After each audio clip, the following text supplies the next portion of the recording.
마음의 시선이 머무는 것이라는 제목으로 오늘 본문 말씀 상고합니다. 제가 제일 믿음을 정의할 때 믿음은 뭐다? 이럴 때 저는 이 말을 제일 좋아합니다. 마음의 시선이 머무는 것이다. 믿음이라는 말은 사랑이라는 말과 단어는 다른 것 같으나 내용면으로 볼 때는 본질이 다 똑같은 겁니다. 그래서 믿음과 소망과 사랑이 항상 함께 있는 건데, 믿음이라는 말은 가장 사랑하는 그곳에 마음이 머물러 있는 거죠. 마음의 시선이 있단 말이에요. 그래서 환희 크로스비 같은 분은 육신의 눈은 어릴 적부터 잃어버렸기 때문에 보이지 못하는 가운데서 80년 이상 살았어요. 앞을 못 보고. 그래도 그분의 찬양을 보면은 전부가 다 뭔가를 보고 살았어요. 예수로 나의 구주 삼고 성령과 피로써 거듭나니 이 세상에서 내 영혼이 하늘의 영광 누리도다. 세상과 나는 간 곳 없고 구속한 주만 보이도다. 평생을 못 보고 살았는데 6개월 동안, 생후 6개월 동안만 세상에 눈을 보고 있다가 그 뒤로 눈을 잃어버렸던 이 크로스비가 마음의 그 시선은 평생에 구속하신 주님을 바라보고 살았다. 그분뿐이겠습니까만은 지금까지 보았던 히브리서 11장에 나오는 모든 믿음의 선진들이 그렇게 살았다는 것을 설명하려고 저 족장 이전에 살았던 아벨이나 또 에녹이나 노아를 설명하고, 또 족장 시대에 와서 믿음의 조상 아브라함, 이삭과 야곱, 요셉을 얘기하고, 그 다음에 또 출애굽의 시대에 와서 모세와 여호수아와 그리고 사사 시대의 수많은 사사들과 사무엘 선지자까지, 다윗까지 쭉 구약의 인물들, 믿음의 선조들 전부가 다 마음의 시선이 어딘가를 바라보고 살았는데, 히브리서 11장에 그 주인공들이 보았던 것이 뭔가 봤더니 땅에서는 약속을 받지 못했으나 멀리서 바라보고 살았다. 그 바라보았던 그것이 바로 그들의 믿음의 실상이었다. 그것을 얘기했단 말이에요. 12장에는 그 얘기가 지금 계속 이어져 가는데 이제 우리한테로 넘어왔어요. 그 얘기가. 구약시대의 인물들 다 거론하기는 시간이 부족하니까 이제 대충 몇 사람을 설명한 뒤에 다시 우리에게로 돌아와서 이름으로, 오늘 본문의 접속사가 이름으로란 뭔 말이에요? 구약에 나와 있는 11장에까지 증거되었던 이 모든 믿음의 선조들이 그렇게 살았으므로 우리도 그렇게 살아야 된다는 그 얘기 하려는 거죠. 우리도 그러면 그들과 동일하게 멀리서 마음이 바라다보는 시선이 있어야 된다는. 예수 믿는 사람이라는 말은 예수님을 바라본다는 말과 똑같은 말이지 않습니까? 예수님을 믿는다는 말은 예수님을 마음에 모신다는 말과 똑같고요. 표현만 다를 뿐이지 내용의 본질은 다 같은 얘기예요. 네. 믿습니다. 그 말은 내가 예수님을 영접합니다. 예수님을 바라봅니다. 예수님을 사랑합니다. 예수님을 소망합니다. 다 같은 얘기예요. 그러니까 우리는 오늘 또 예수를 바라보자고 하는 말을 수도 없이 들었는데 그게 구호로만 끝나고 그냥 예수님 안 바라볼 때가 너무 많으니까 예수님을 구체적으로 내 삶에서 매일매일 실제적으로 바라보고 살아야 되는 것이 제일 중요하다는 것을 지금 얘기하려고 그러는 거예요. 그러려니까 예수님을 바라보는 이유는 하나님을 우리가 섬기기 때문에. 하나님은 보이지가 않아요. 들리지도 않고 그렇다고 천국이 보이는 것도 아니고. 그런데 그 예수님을 통해서 하나님을 보게 하고 예수님을 통해서 하나님을 알게 하고 하나님을 우리가 섬기는 것은 결국 예수님을 통해서만 가능하기 때문에 예수님 오신 거죠. 그래서 우리가 하나님을 섬긴다고 하는 것은 곧 예수님 말씀 그대로 하자면 나를 본 자는 아버지를 보았거늘 어째서 보여달라 그러느냐. 그래서 나를 본 자는 아버지를 보았다. 예수님이 세상에 오신 이유는 아버지를 보여주시려고. 그 다음에 예수님께서 하시는 모든 말씀은 내가 이르는 말은 내 말이 아니라 내 안에 아버지께서 계셔서 그의 말씀을 내가 전한다 그랬어요. 그러니까 하나님의 말씀은 곧 예수님의 입술을 통해서 다 증거되었어요. 그래서 옛날 옛적에는 하나님께서 꿈으로나 선지자들로나 기적으로나 직접 음성으로나 또 환상으로나 그렇게 말씀을 하시던 하나님이 이 모든 날 마지막에 와서는 아드님으로 말씀하셨느니라. 그러니까 히브리서 1장 1절에 그렇게 시작했지 않습니까? 아드님으로 말씀하셨다. 아드님이 말씀하신 것도 하나님 말씀이시고 아드님 그 자체가 하나님 말씀이시라는 거예요. 그래서 예수 그리스도를 바라보지 않고는 하나님께 나아가는 건 절대로 불가능하다는 거죠. 만약에 그게 가능하다면 그것은 예수님을 부정하는 것과 똑같아요. 예수님 오신 이유가 하나님을 만나게 하신 것인데 하나님께 나아갈 수 있는 길은 예수님을 통해서만 가능하기 때문에 그래서 우리는 늘 예수님을 바라다보는 이 신앙이 처음부터 마지막까지 제일 중요한 거예요. 말이 많고 설명도 많고 성경도 많고 내용이 많지만 이걸 그냥 꽉 짜가지고 바쁘니까 한 가지만 얘기해 주세요. 엑기스로만 그냥 인삼보다도 더 좋은 게 홍삼이라 그러고 홍삼보다도 더 좋은 게 홍삼 엑기스라 그러잖아요. 홍삼 엑기스는 홍삼을 수백 뿌리를 그냥 그냥 진액을 뽑아가지고 새큼한 그거 만든 거 아닙니까? 그러니까 성경이 너무 많은데 바쁘니까 엑기스만 말해주세요. 히브리서 11장이 내가 시간이 없어서 다 얘기 못하겠는데 엑기스 하나만 내가 얘기할게. 그 뭐예요? 우리 믿음의 조상들이 다 그랬던 것처럼 우리도 예수를 바라봐야 된다. 오늘 본문의 12장 2절 믿음의 주요 또 온전하게 하시는 이인 예수를 바라보자. 믿음의 시작과 믿음의 끝이라는 뜻이에요. 믿음의 시작과 믿음의 완성. 예수를 처음 믿은 사람부터서 마지막 주님 앞에 설 때까지 우리가 계속해서 뭐 다른 거 바라볼 건 아무것도 없고 끝까지 예수만 바라봐야 된다. 그 얘기를 했다는 거예요. 그러면은 구약시대의 인물들을 우리가 히브리서 11장에서 봤지만 그것이 실제적으로 우리에게 적용되기 위해서 다시 한번 그분들을 우리가 거론해야 되는 것은 이름으로 그랬기 때문에 이름으로 구약의 그 선진들이 그렇게 했기 때문에 우리도 그렇게 해야 된다. 그래서 모든 무거운 짐과 얽매이기 쉬운 죄를 벗어버리고 그랬죠. 무거운 짐과 얽매이기 쉬운 죄를 벗어버려야 예수를 바라볼 수 있다. 네. 무거운 짐이 뭐겠어요? 무거운 짐이라는 것은 예수님 말씀과 정반대되는 건데 예수님께서 이렇게 말씀했어요. 수고하고 무거운 짐진 자들아. 다 그래서 예수님이 전부가 그 당시에 수고하고 무거운 짐을 지고 있는 사람들이었어요. 나한테 와라. 내가 그 짐 다 해결해 줄게. 그러면서 예수님이 뒤에 가서 내 짐은 쉽고 가볍다 그랬어요. 너희들 너무 짐을 무겁게 지고 있구나. 그게 뭐냐? 다른 짐이 아니고 그냥 흔히 말하는 그 죄짐인데 죄짐이라는 게 뭐예요? 죄가 뭡니까? 죄는 이 관역이 빗나가는 거라 그랬죠. 총으로 땅 쐈는데 저 표적이 안 맞고 딴 데로 가고 맞은 흔적이 없어.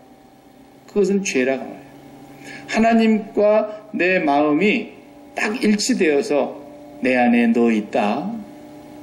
네가 내 안에 내가 너 안에 있으면 이 사람은 과실을 많이 맺나니 너희가 나를 떠나서는 아무것도 할 수 없다. 네가 내 안에 있다.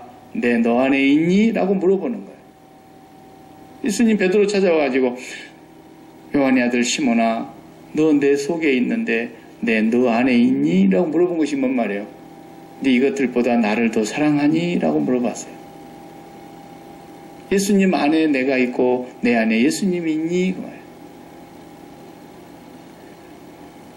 그것이 안 되면 그건 죄라는 거예요. 그럼 무거운 짐이라는 것이 무거운 죄라는 뜻인데, 그럼 왜 무겁냐? 예수님 말고 다른 것을 내 마음에 담으면 깃털같이 작은 것도 하찮은 것도 내 마음에 계속 내가 그걸 사랑하고 담으면 그게 이제 그때부터 짐이 됩니다. 누가 강아지 한 마리를 줬어요. 그 강아지 한 마리를 열심히 키워보는데 이것이 그냥 새록새록 눈에 밟히고 진하게 귀엽게 그냥 노는지 그냥 주인의 마음을 쏙 빼먹었어요, 이놈이. 그 주인의 마음속으로 강아지 한 마리가 쏙 들어오고 나면요, 이거 이때부터 짐이 되는 거예요, 이것도. 어디 나갔다 올라 그래도 강아지 생각나고, 1박 2일로 갔다 올라 그러면 이거 누구한테 아쉬운 소리해서 또 맡겨야 되고, 이거 보통 일이 아니에요. 주일날 교회를 나오려 그래도 강아지를 몰고 나올 수는 없고, 강아지가 은혜 받을 리는 없고, 강아지 집에다 놔두고 와야 되는데 이것도 신경이 쓰이고. 이 세상의 모든 것은 내 마음에 담으면 그때부터 짐이에요, 이게. 네. 자식도 내 마음에 담으면 안 되는 거예요, 그래서. 담는 순간에 사람의 원수가 자기 집안 식구리라 그랬잖아요. 하나님 나한테 이렇게 귀한 선물을 주십니까? 하나님 나한테 이렇게 귀한 열매를 주십니까? 하나님께서 내게 주시고 맡기신 이 선물에 대하여 내가 어떻게 하기를 원하십니까?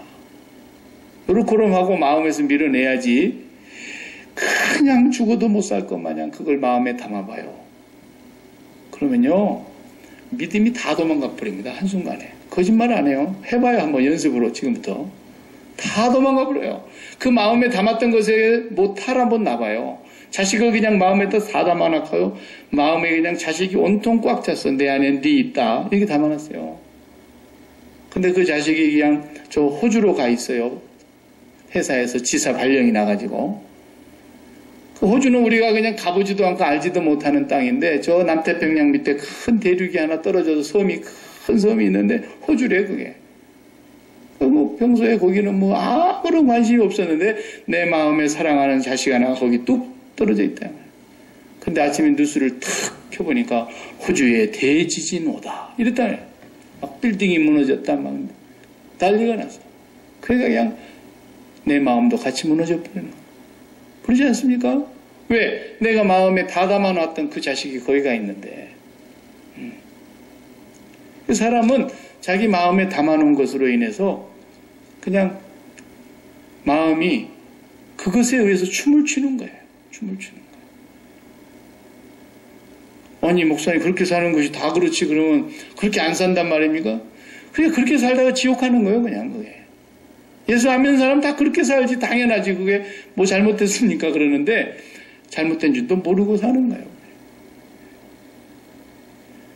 우리는 똑같은 자식을 키워도 이 자식을 나보다도 더 사랑하는 분이 나한테 잠깐 맡긴 거라는 걸 알아야 된다니까. 그분이 나보다도 억조만 배 더 사랑하신다니까요. 내가 그 자녀를 사랑하는 것하고 핏줄이라고 해서 사랑하는 사랑하고 4차원에 계신 하나님 아버지가 보내신 그 자녀를 사랑하는 사랑하고 감히 어디다가 그걸 비교를 해요. 번데기 앞에서 주름 잡는 거지. 그래서 너희 믿음의 조상 아브라함은 100살에 낳은 그 자식을 내놔. 그러니까 그냥 번제단에 갖고 올라가서 그냥 죽여서 바치려고 아주 그냥 아침 일찍이 출발해가지고 갔다는 거예요. 아브라함은 축복의 조상이에요. 복의 근원이에요. 그런데 그 복을 하나님 외에는 품질 않았어요. 자기 속에 들어온 그 이삭이라도 빼서 이삭을 번제단 위에서 죽였단 말이죠. 마음으로 이미 죽였어요. 죽은 데서 도로 받은 것이니라. 로마서에서 그렇게 말하지 않습니까? 죽은 자 가운데서 도로 돌려받은 거예요. 그러니까 우리 자식들이 요즘 내 살아있어요. 그래도 그 자식은 이미 내 마음에서는 죽은 자식인데 하나님으로부터 지금 위탁받아서 갖고 있는 거예요. 이걸 위탁받아가지고 그걸 잊지 말아야 돼요. 돈도 마찬가지예요. 돈이 내 마음 안으로 들어오게 되면 이제 이 돈이 무거운 짐이 됩니다. 그리고 모든 악의 뿌리가 됩니다. 그 돈으로 인해서 믿음이 파손됩니다. 수많은 근심이 자기를 찔러서 결국은 파멸에 이르게 만들어버립니다. 어떤 것도 우리 마음속에 내가 제1로 사랑하는 것은 하나님 외에 다른 것이 들어오면 죄악이다 이거죠. 그래서 믿음의 주요 온전케 하시니 예수만 바라보자. 믿음의 선조들이 다 그렇게 살았단다. 그래서 우리는 무거운 짐을 벗으라고 주님이 오신 거예요. 그래서 수고하고 무거운 짐진 자들아 다 내게로 오라 그랬는데, 그러면 그 주님 앞에 가서 내가 지금까지 마음에 담고 있었던 모든 짐을 다 주님 앞에 내려놓고 주님 한 분만 모셔드리라는 거예요. 주님 한 분을 모셔드리고 나면은 주님께서 원하시는 대로 하기만 하면 되는 거예요, 그냥. 예수 믿는 사람이 처음부터 그렇게 믿었어야 돼요. 그죠? 처음부터. 그렇게 믿어서 평생을 믿었어 봐요. 얼마나 행복하게 살았겠어요. 평생을. 매일매일 예수님을 바라본다고 하는 것은 예수님을 통해서 이 세상에 있는 모든 것에, 세상에 대하여 죽고 죄에 대하여 죽고 의에 대하여 살고 하나님께 대해서만 사는 그 삶이에요. 그러니까 이제 하나님을 사랑하는 마음이 충만해질 때까지 예수님을 바라다 봐야 돼요. 예수님을 바라다 보면 볼수록 하나님의 사랑이 그 안에 채워지게 돼 있거든요. 그 하나님의 사랑이 가득히 채워진 상태에서 그럼 이제 배고픔이 없어졌죠. 굶주림이 없어졌죠. 뭔가를 더 굶주려서 먹고 싶은 게 없었단 말이에요. 그 상태에서 하나님이 내게 주신 것을 바라다 봐야 정확하게 볼 수가 있어요. 이거 밥이 아니네 이렇게 보는 거예요. 이때부터서. 이걸 밥으로 보일 때까지는 아직도 뭐예요? 하나님을 제대로 못 만나는 거예요. 이게 밥으로 보이면. 밥은 예수님밖에 없다니까. 예수님으로 밥을 삼아서 그분으로 먹고 마시고 그분의 살과 피를 날마다 음미하면서 배가 부르게 되면은 모든 사물은 이제부터서 하나님의 뜻이 이루어지기 위해서 존재하는 것들로만 보이게 되는 거예요. 그것을 통해서 내 배를 더 채우고 싶은 마음이 다 없어져 가는 거예요. 이것이 예수 믿는 사람의 영성입니다. 자기 자신이 그런 증상이 나오면 진단을 할 줄 알아야 돼, 최소한. 그렇게 내가 아직 하나님 내가 그렇게 완성되지 못하고 지금도 그것을 잡으려고 십자가를 향해서 푯대를 향하여 달려가고 있습니다만은 내 원인이 무언가는 내가 압니다. 알아야죠. 성령이 오셔서 죄가 뭔가를 깨닫게 해주시죠. 의가 뭔가를 깨닫게 해주시죠. 심판을 누가 받는가를 깨닫게 해주신단 말이에요. 성령이 오셔서 그걸 다 알려주셔요. 그래서 내 마음이 허해가지고 뭔가를 그냥 더 많이 잡아 먹어야 배를 부르겠다 생각하면 이 증상이 무슨 증상이라고요? 마음에 하나님 외에 다른 것을 담았는데 그걸 담아놓은 것들이 충만히 채워지지가 않아서 그걸 더 채워야 되겠다고 생각하는 그 탐욕 때문에 마음이 허해가지고 뭘 좀 잡아먹어야 되는데 누구를 잡아먹을까 생각해봤더니 자식이 눈에 아른아른거리는 너 이리 와. 왜 내가 이렇게 하라는데 이렇게 안 해? 그러면서 자식을 너 그렇게 공부해갖고 앞으로 뭐가 되려고 그래? 너 왜 그렇게 계속해서 자식이 내 마음에 들 때까지 자식을 괴롭히려고 그러지만은 자식이 그러면 왼수가 돼버려요. 하나님 나한테 주신 자식인데 그렇게 만들어버리면 안 되죠. 그게 아니라 내 마음이 그런 자식이 눈에 아른아른 하면은 하나님 앞에 가서 기도를 간절히 해야 돼요. 주님을 계속 바라봐야 돼요. 다른 게 없어요. 무슨 신앙의 비결이 딴 데 있는 줄 알고 그게 이단입니다. 사기꾼이에요. 주님의 십자가를 붙잡고 계속 하나님을 더 깊이 바라다 보는 거예요. 그리고 내 마음이 충만해져서 하나님으로 가득하게 되면은 이제 아까는 내 밥으로 보였던 그것이 하나님께서 사랑하시는 눈으로 보여요. 그러면 하나님께서 그 아이에게 하고 싶은 말씀이 있으시구나. 그 말만 가서 그냥 전달해주고 끝이야, 끝. 그것을 전달해주는 그 마음이 나에게서 사랑으로 흘러나가는 거예요, 그냥. 네. 어디서 이런 것이 나와가지고 이렇게 내 속을 뒤집어 놓나 천불이 나서 못 살겠네. 아이고 세상에 그냥 심장이 새까맣게 타가지고 내가 그냥 살아도 못 살겠네. 막 이렇게 했던 그 사람이 하나님으로 예수 그리스도로 말미암아 배가 가득히 채워지면 그 마음이 풍성해지면서 이제 내 안에서 하나님이 보는 눈으로 보는 정확하게 보게 되는 거야. 아, 제가 마음이 허해서 그런구나. 쟤도 바람 빠진 풍선이네. 나도 바람 빠진 풍선인데. 그 바람 빠진 풍선 가지고 저쪽 풍선 아무리 불어넣어봐야 그게 바람이 들어가겠습니까? 위로부터서 성령의 바람이 내 안에 빵빵하게 들어와야 그 바람 같은 성령의 역사를 통해서 그 허한 심령 속에 너도 그 하나님을 사랑하기만 해봐라. 너도 그 하나님을 만나기만 해봐라. 너도 그 예수 그리스도의 사랑에 사로잡힌 바 되어서 예수께 붙들리기만 해봐라. 그러면 아무 문제 없다. 아무 문제가 없어요. 그러기 전에는 니도 문제고 나도 문제고 니도 죄인이고 나도 죄인이고 니도 죽어야 되고 나도 죽어야 되고 다 똑같은 거예요. 그런데 그 하나님을 통해서 내 마음이 배가 부르고 나고 보니까 그 다음부터서는 배고픈 사람이 보이는 거야. 아, 옛날에 내가 굶주렸을 때 저렇게 살았는데, 옛날에 내가 허했을 때 저런 것들로 내가 땅에 배설물 같은 걸로 그냥 주전부리를 하면서 배를 불리려고 살았는데 하나님을 갖고 보니까 이제는 먹고 싶은 게 다 사라졌어요. 그렇게 살았다는 거예요. 그 야곱도 설명을 했지 않습니까?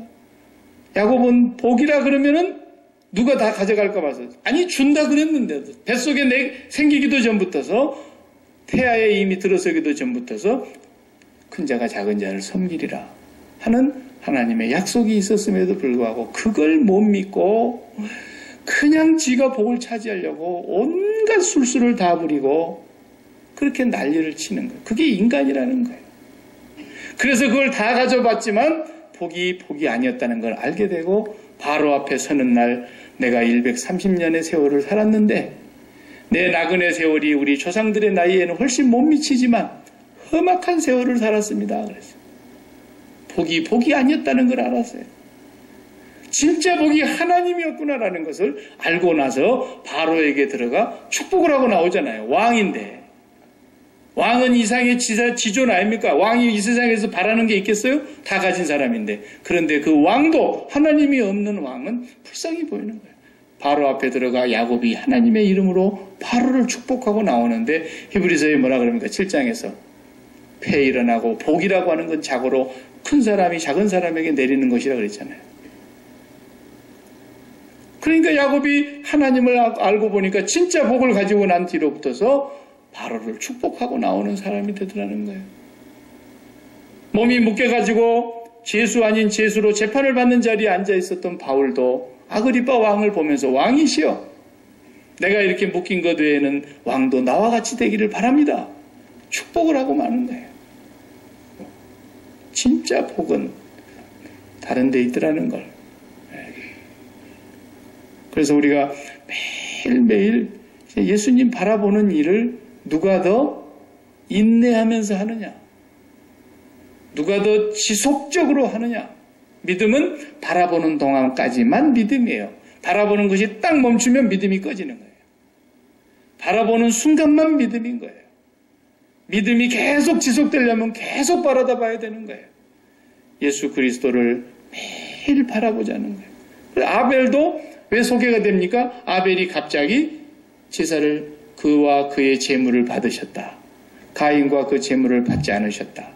그건 성경에서 뭘 말해주려고 하는 거예요. 그 사람들은 예수 그리스도를 바라다 본 사람의 표상인데 아벨은 예수 그리스도를 바라다 봤다. 아담 이후에 범죄한 사람에게 최초로 하나님께서 아담의 아들 아벨과 가인을 만나시는데 하나님과 인간이 연결돼서 이렇게 만나는 데 있어서는 제일 중요한 게 뭐냐? 하나님과 사람이 연관해서 만나려고 하는데 첫 번째 중요한 건 죄예요. 죄의 문제가 해결되지 않는 인간과 하나님은 연결될 수가 없으니까. 그래서 아벨과 가인의 그 사건을 통해서 그걸 보여주려고 하는 게 뭐예요? 예수 그리스도의 십자가 사건에 비추어서 그걸 해석을 해보면 가인은 제물을 갖다 바치기는 바쳤는데 곡식을 그냥 갖다 바쳤다고 나오고 있고, 아벨은 자기가 키운 양을 갖다 바쳤는데 양과 그 제물을 바치는데 그 기름을 바쳤어요. 그러니까 양을 죽여서 바쳤다는 얘기예요. 그러니까 예수 그리스도의 십자가의 제사, 그것이 아벨을 통해서 벌써 보여지고 있는 거예요. 곡식도 바치려면 하나님이 받으시죠? 곡식 안 받습니까? 하나님이 받지만 곡식은 반드시 어떻게 바치는 거예요? 그걸 다 부서뜨려가지고 가루로 해서 바쳐야 돼요. 그래서 소제라 그랬어요. 소제. 있는 모습을 완전히 그대로 바치는 게 아니라 죄를 완전히 죽이고 바치는 거라는 거예요. 제물은 언제나 모든 제사의 제물은 제물과 나를 동일시 여기는 의미가 있는 거예요. 그 제물이 죽어서 하나님께 바쳐지는 것은 예수 그리스도의 십자가의 제사를 벌써 멀리서 아벨을 통해서 보여주고 있는 거라는 거예요. 그리고 그 에녹의 사람을 또 등장시켜서 에녹이 나와가지고 이분이 365년 동안 하나님과 동행하다가 어느 날 하나님께서 그를 데려가셔서 더 이상 땅에서 보이지 않았더라 그랬는데, 그분은 부활과 승천을 보여주고 있는 사건이에요. 예수 그리스도의 죽으심과 부활하심과 승천하신 사건.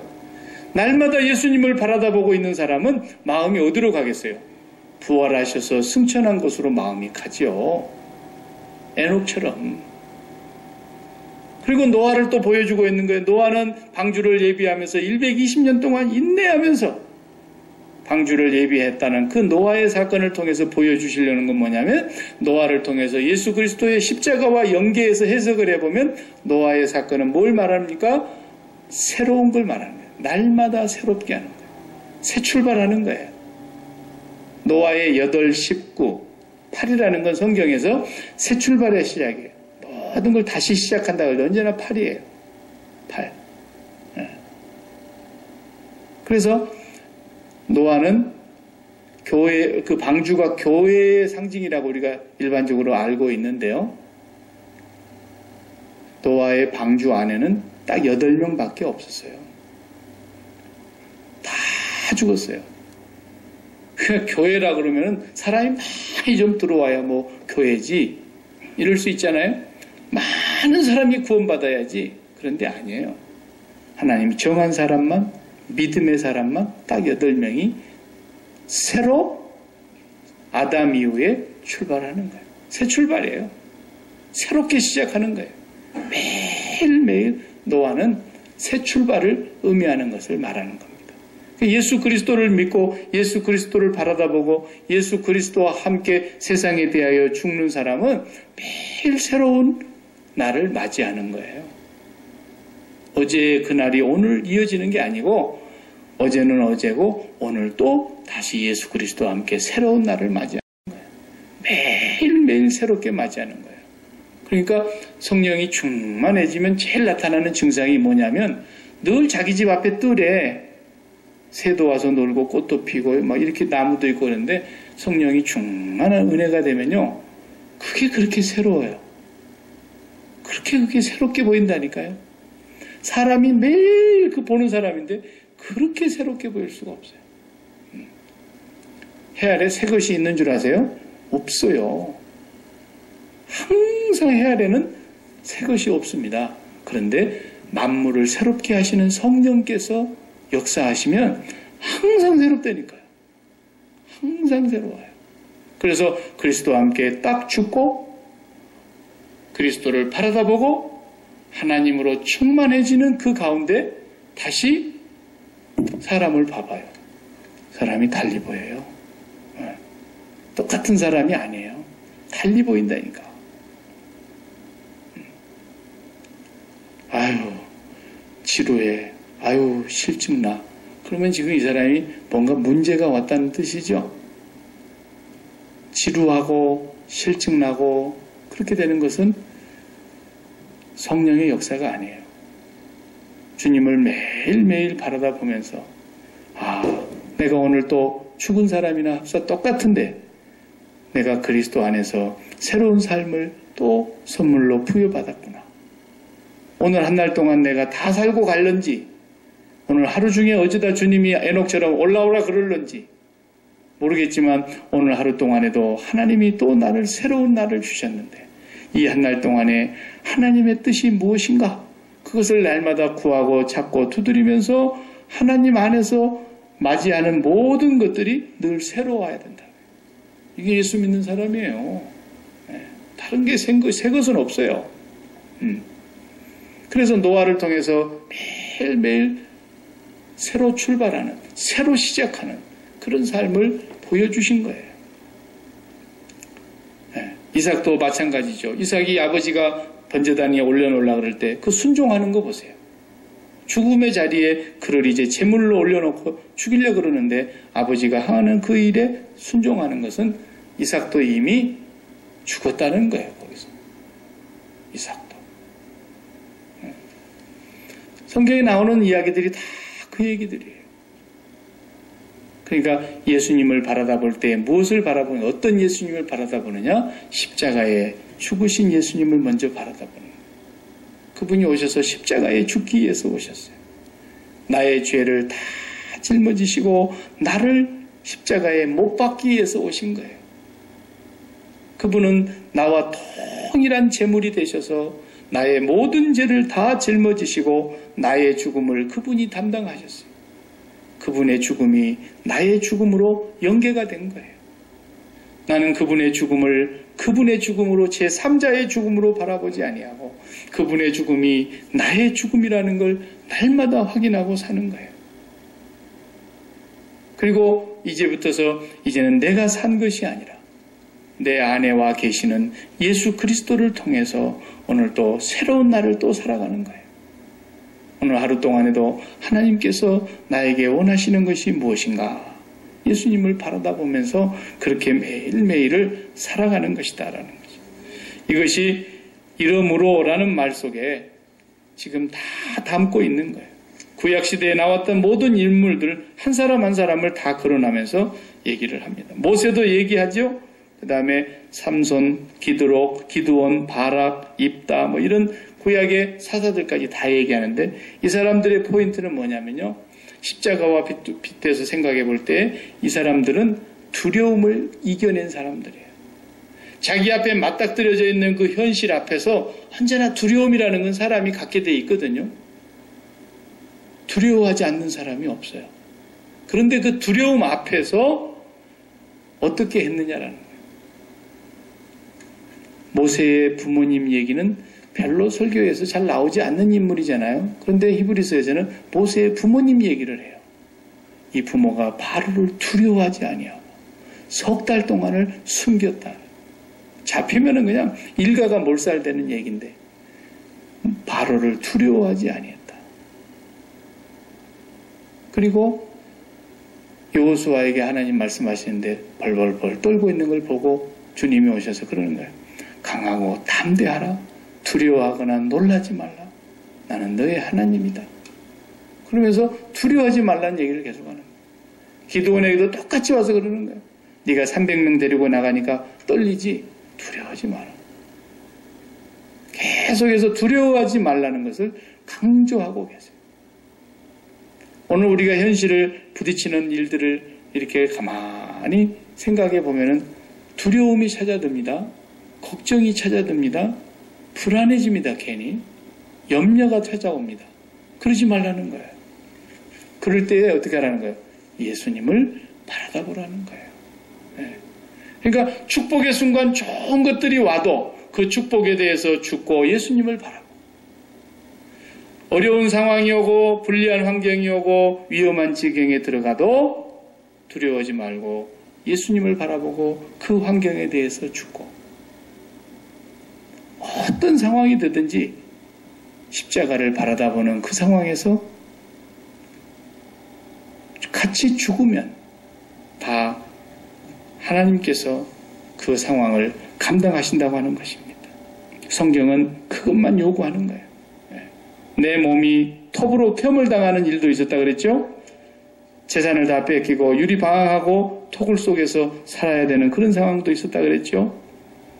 그렇지만 그래도 십자가에서 참고 죽으신 예수 그리스도를 계속 바라다 보면 하나님과 사귐이 있고 하나님의 사랑이 내 마음에 날마다 더 깊이 교제가 이루어지게 됨으로써 우리는 이제 이 세상에서 뭐가 없어집니까? 이 세상에서 뭐가 없어져요? 잃어버린 것이 하나도 없어지는 거예요. 잃어버리는 것이 하나도 없어져요. 마지막 여러분, 저와 여러분이 이 세상을 떠나고 눈을 감을 때 한 가지 꼭 확인하셔야 될 것이 있어요. 만약 여러분이 이제 하나님께서 불러가실 준비를 해라 라는 사인이 왔다고 해봅시다. 그럼 어떻게 해야 됩니까? 죽음을 준비하는 사람은 내가 목숨이 심장이 딱 멎은 그 순간까지, 그 직전까지 내가 잃어버린 것이 하나도 없는 사람이 돼야 돼요. 만약에 그 잃어버린 것이 많이 있는 사람이면 이제 곤란해질 거예요. 아이고, 우리 자식, 아이고, 내 통장에 있는 저 돈, 아이고, 내 평생 쌓아놓은 저 회사, 기업, 비즈니스, 아이고, 내가 갖고 있는 이 많은 부동산, 막 그런 것들이 없어지는 것이, 그런 것과 이제 끊어져야 되는 것이 두려움이 몰려온다면 이 사람은 지금까지 안 죽은 거예요. 안 죽은 거예요. 네. 이제 누가 죽이는 겁니까? 비로소 육신의 죽음이 찾아와가지고 죽여버리는 거예요, 이 사람을. 육신의 죽음이 찾아와가지고 확 죽여버리면서 그 모든 것이 다 한순간에 물거품이 돼버리고 안개와 같이 풀잎의 이슬과 같이 그냥 약기와 같이 100도가 넘는 여름날에 풀 딱 베놓으면 그냥 말라주는 것처럼 그냥 죽는 그런 인생이 되고 마는 거예요. 그것은 죽임 당하는 겁니다. 그러기 전에 우리가 미리미리 예수 그리스도 안에서 매일매일 죽음을 경험해야 돼요. 예수 죽음에 우리 몸을 넘기우는 거예요. 예수 죽음에 동참하는 거예요. 그래서 모든 것을 다 그리스도의 십자가에서 연합하여 죽고 보니까 자기 것이 있어요, 없어요? 하나도 없어요. 근데 어느 날 죽음이 닥쳐왔어요. 잃어버릴 것이 있어요, 없어요? 하나도 없어요. 손해본 거 있어요? 하나도 없어요. 왜? 내 것이 하나도 없었는데 무슨 얘기입니까? 다 예저녁에 그리스도와 함께 죽었어요. 그리고 우리의 마음에는 세월이 흐르면서 시간이 더해가면서 주님의 십자가를 바라보는 시간이 더하면 더할수록 하나님만 내 마음에 더 깊은 교제로 충만해지는 상태로 되어서 그러다가 주님 앞에 서는 거예요. 그리고 이 나머지의 모든 눈에 보이는 세상에 내가 연관을 맺고 살고 있는 모든 곳에는 하나님께서 그곳을 통해서 이루시려고 하시는 당신의 경륜만, 당신의 뜻만 이루어지면 되는 거예요. 그걸 그냥 꼭 내가 그냥 내 소원대로 돼야만 하나님께 영광이 되는 줄로, 꼭 내가 바라는 것을 다 성취해야만 하나님께 감사하게 되는 줄로, 이런 건 없는 거예요. 그런 억지 신앙 갖지 마세요. 나는 절대로 그런 걸 구하지도 아니했는데, 생각지도 아니했는데 하나님께서 주시면 하나님께서 주신 이유가 있는 것뿐이지, 그것을 내가 꼭 그렇게 해야만 하나님께 영광이 되는 건 아닙니다. 그래서 여러분, 그저 감옥에 가는 일이 있어도 감사하고 기뻐하시라 그랬잖아요. 그래서 감옥 갔다 와서 감사한금 드리는 건 그건 기독교에서는 그건 신앙이라고 볼 수가 없습니다. 그 예수 안 믿는 사람들도 다 하는 건데, 절간에 찾아가면서 다 봉투 하나씩 들고 가는 건 그거 복 받으려고 복 받았다고 그냥 그렇게 하는 것이죠. 우리는 그런 게 아니에요. 우리는 어떤 상황에 있었어도 하나님께 감사하는 거예요. 이 시간 하나님께서 이 상황을 통제하고 계시고 보고 계시고 알고 계시고 듣고 계시고 그분의 손바닥에서 벗어나는 현실은 하나도 없다는 사실을 하나님이 계신 것을 믿는 거예요. 그게 믿음이니까. 그렇게 믿으면서 오늘 또 여러분은 저는 오직 주님의 십자가를 날마다 바라보면서 믿음의 주요, 믿음의 완성자이신 예수님만 바라보면서 가는 것입니다. 네. 그것이 바로 여러분의 마음의 시선이 멈추어 있는 곳이 되기를 바랍니다. 기도하십시다.